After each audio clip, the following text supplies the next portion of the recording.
Hey, what is up, everybody? Platform Disciple here, and I'm back. Um, why am I back? Well, why was I gone? Um, I was very busy with schoolwork and kind of frustrated with Infinity Wars because a while ago they announced that basically the game was dead and that the owners of Infinity Wars are transferring the rights to another company, which to me sounded like the game would be in limbo for a long time. But here we are, and there's a new patch. I'm a little late on this, but not too late. But you might not have known that there was a patch, so whether you know or not, I'm gonna go over the changes and talk about them a little. So, first of all, I wanted to talk about. So first of all, I want to see if I'm still on the ladder. Yes, I am, but I have dropped considerably. But anyways, they have added a new kind of card border. I don't think I will have any, but it should be in the search premium type. You see infinite. If I apply that, I don't have any, but it's a blue border, and you receive infinite cards for doing well on the ranked ladder or in draft, getting onto the leaderboard or at least high onto it. I don't know if those cards exist yet, but I'll let you know if I see one. Anyways, they are not tradable, so the idea is that any player who has them really earned them. They can't trade them around. Moving on, let's talk about some of the changes to the cards. There is Veroria, the Lone Keep. Let's take these off, actually. Anyways, Veroria, the Lone Keep. Anyone who's played against a good deck that was using these knows how frustrating the card is, because essentially you could pay 10 life a turn to lock your opponent out of doing anything, and very frequently it could be used in combination with Siphon Fortress or Drain Fortress.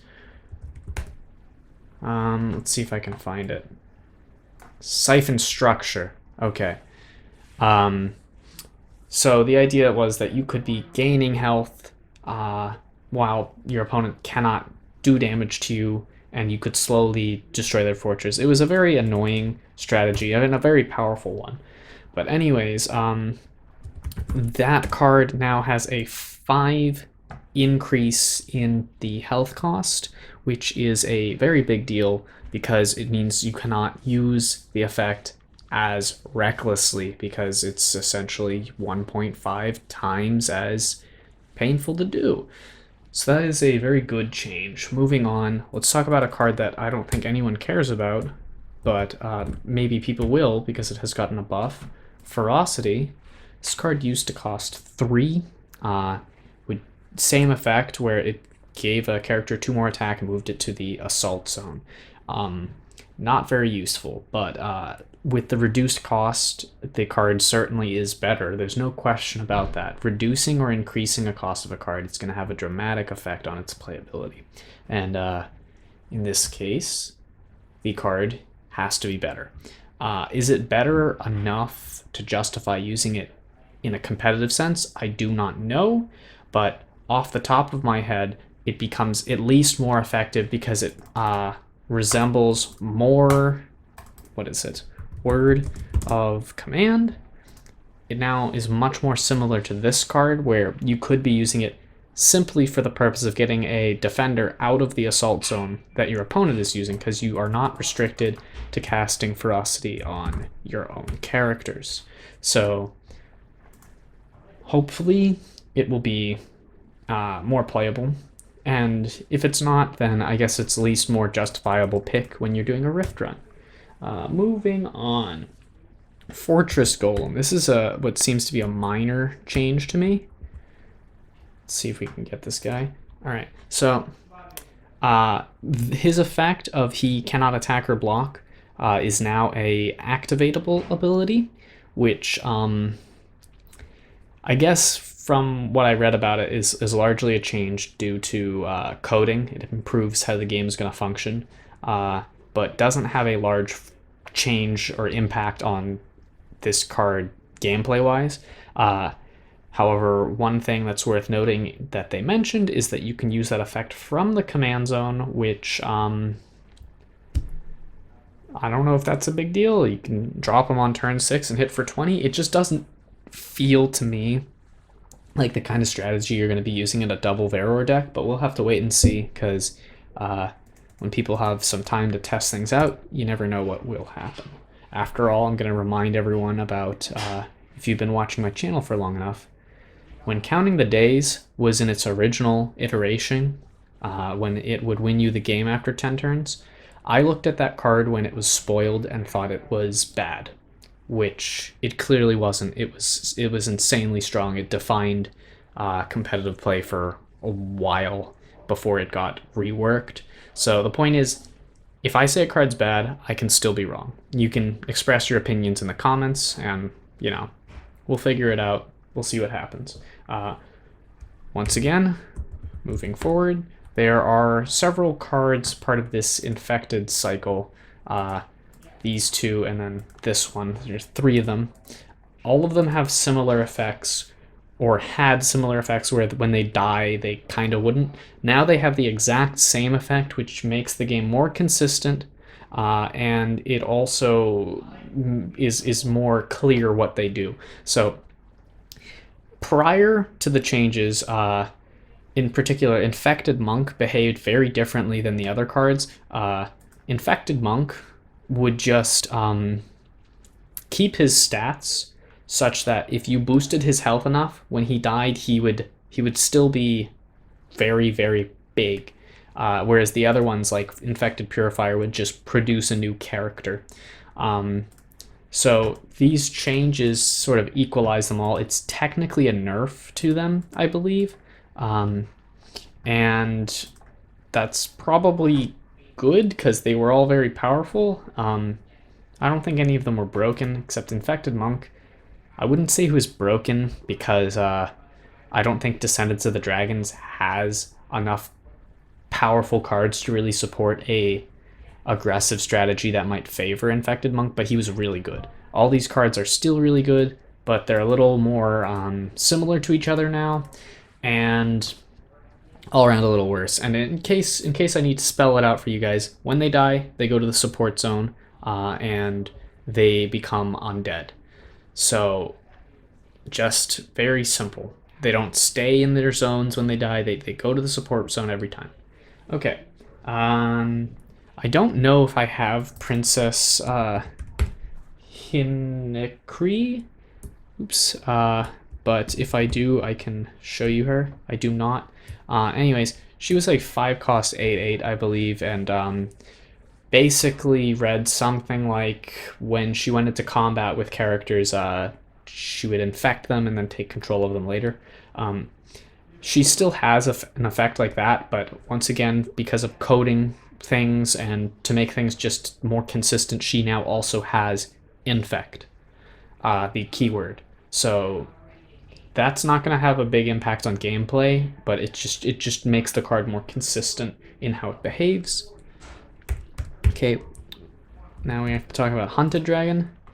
This was a very small change, one that I actually didn't know about, but apparently Hunted Dragon had a hidden effect where if it started the game in the command zone, your opponent would start with the Hunt the Dragon card, the one that kills the dragon, in their hand, which I mean, I didn't know about it. I don't know how many people did, but now it no longer has that. Does that make the card better? I guess, but I don't know why that feature was there in the first place, actually. It's very misleading, and I was under the impression that when Hunted Dragon came out of the command zone, they'd still get the Hunt the Dragon card.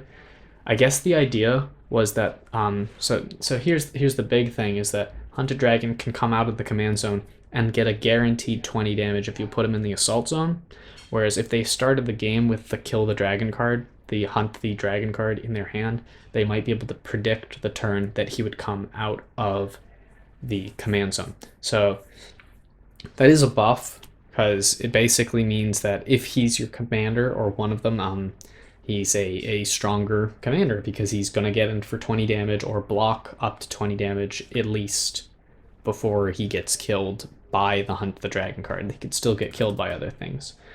So that's interesting. And then the entire Agent Coil cycle has been normalized, I'd like to say, where before all of them had a different evolution ability, where it would like turn them into a dragon. They still do that, but now, first of all, it doesn't say evolve anymore, which is probably good because it was a meaningless keyword because there were other characters that transformed. It's just... Anyways, the point is that they all cost 10 and they all turn into a 25 dragon, which means that they're all going to be the same. Flying, unstoppable, 25. What is good about this is that it simplifies some of the game for everyone, because it helps if all the cards function a little similarly, so that when someone talks about an Agent Coil or plays an Agent Coil against you, if you're a newer player and you haven't seen the card before, it helps if you know that it's part of a cycle where all the cards have the same final effect. Agent Coil Alpha 1's a little ambiguous because little is an understatement here. He still says pay X, activate an ability. This was one of the first Agent Coils I saw, and I had no idea what it does. But anyways, his last ability from his options is pay 10 to transform into a 25 unstoppable flying dragon. Great. So we've talked about all the changes in the patch notes, but here's something that wasn't mentioned in the patch notes, or at least I couldn't find it. It's possible that I somehow missed this, but first of all, the login rewards changed. That didn't seem to be mentioned. And then also we have a bunch of Swarmer cards are changed a lot. So I don't know what the deal with that is. I was on their forums looking for it in the various patches and couldn't find it. I also couldn't find patch 4.1.9, so it's possible that it was in that patch. But the point is, these changes are there, and the changes are substantial. So let's begin by talking about this guy. He used to cost 2 and was a 4/4. Now he costs 1 and is a 3/3. This is a buff, to put it bluntly. That's a big buff. You might say, well, maybe I'd rather have a 2-cost 4/4 in some situations, but most of the time, reducing a card's cost by 1 and its stats by 1 and 1 is going to be good. So let's like give some examples. Let's talk about one of my favorite cards, Splitter Robot. If he was a 3-cost 9/9, okay, I think I've already said enough. If you've played the game for more than 3 seconds, you know that would not be okay. Likewise, let's talk about a vanilla card. Let's talk about one of many. If this guy was a 2-cost 7/8, that would actually be pretty reasonable, just to be completely fair. But the point is, reducing the cost by 1 and decreasing the stats by 1 and 1 is, I think, generally going to make the card better. I can't think of any exceptions. Anyways, let's get back on topic. The Swarmers. So this guy, I don't think has changed. Let me just read that real quick. Yeah, that guy hasn't changed. But this guy has changed. Ascending Swarmer used to cost less and used to be that you could exhaust one of your characters to give another Swarmer flying, I think. And now it's just they straight up all have flying. Is that a buff or a nerf? I don't know. I think a lot of these cards have been reworked. I think that this card is better than it was before, but one of the problems that we're going to see with the Swarmers in general is that I can only use so many of them in my deck. Like, if I was building a Swarmer deck, what I would want would be like a couple Ascending Swarmers and then a couple of all of them, but I can't do that. And why can't I do that? it's because they're of different purity. And sure, I could use this abomination, this Swarmer Broodlord, but it is bad because it doesn't let you play ability cards in your deck.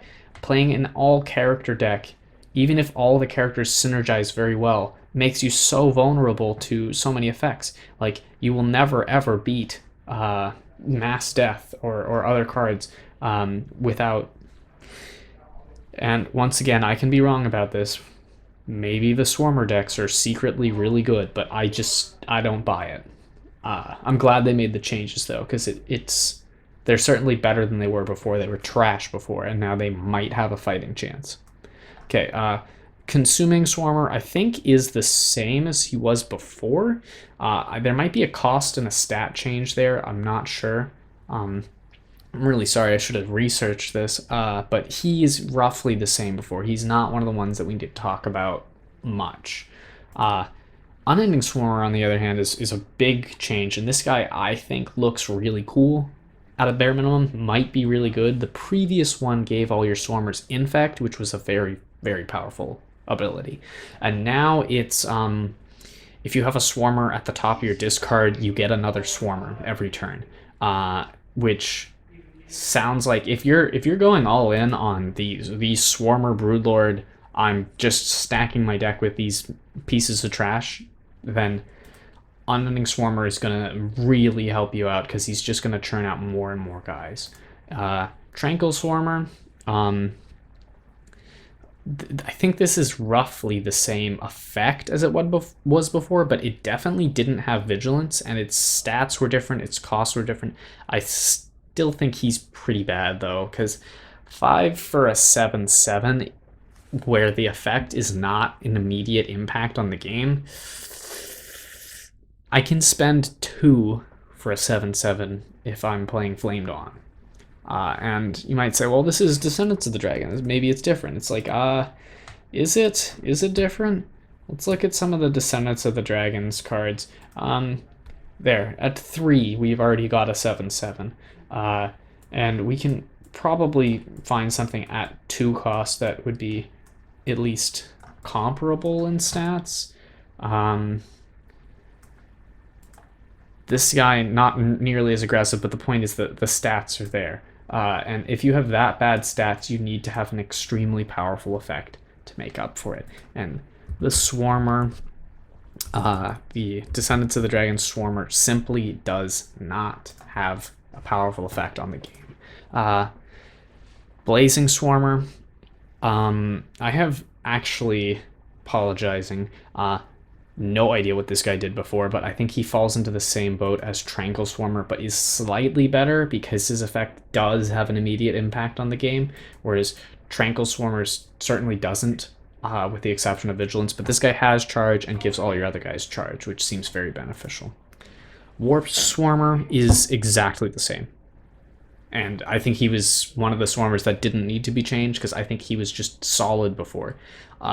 His stats are okay for his cost. His effect is decent. Like, this guy was okay enough that where if I was playing Rift Run, I would feel comfortable taking him as a 2-drop even if I didn't have other Swarmers, so that's good. Artificial Swarmer, this is a big change because the previous Artificial Swarmer was trash. I think it just made all your other guys artificial or something, which wasn't going to necessarily be of big benefit if you're playing a Swarmer deck, at least. Now he just gives all your guys more stats, which is so desirable in a deck like that. Moving on to Brutal Swarmer, I believe this guy is the same. His stats, once again, may have been changed, but I'm not positive. And the Caretaker is almost the same, but it produces these 3/3s instead of the 4/4s. All right, so I have covered all the changes that I have found because the fact that the Swarmer changes were there, but I didn't know about them, is strange. Because I try to be pretty updated on these things. If you guys can point me to anything that would show me like notes on those, maybe I missed some stuff. If not, I hope you guys found this video informative, and hopefully I'll be posting some kind of gameplay video soon. All right, peace out.